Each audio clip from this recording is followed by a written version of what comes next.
మన గురించి దేవుడు అంటున్న మాట ఏంటో తెలుసా? మీరే నా సొత్తు అంటున్నాడు. అంత ప్రేమ దేవుడు మన పట్ల చూపిస్తున్నప్పుడు దేవుని కోసం మనం ఏం చేస్తున్నాం చెప్పండి? అసలు దేవుడు అంటే మనకు అర్థమైందా? దేవుని ప్రేమ అంటే మనకు అర్థమైందా? ఒక్కసారి ఆలోచించండి ప్రేమని దేవుని వల్ల.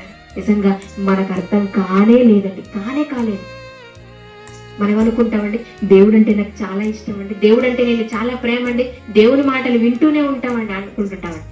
కానీ నిజంగా దేవుడంటే నువ్వు ప్రేమ అయితే, దేవుని నువ్వు నిజంగా ప్రేమిస్తే, దేవుని నువ్వు కావాలనుకుంటే, ఆ దేవుని ప్రేమ నిజంగా నీకు అర్థమైతే మనం ఏం చేస్తామో తెలుసా? ఒక భక్తులు జీవితాలు మన కళ్ళ ముందు ఎలాగైతే వ్రాయించాడో, ఇదిగో అలాంటి భక్తుల జీవితాలుగా మన జీవితాలుగా మారిపోతాయి.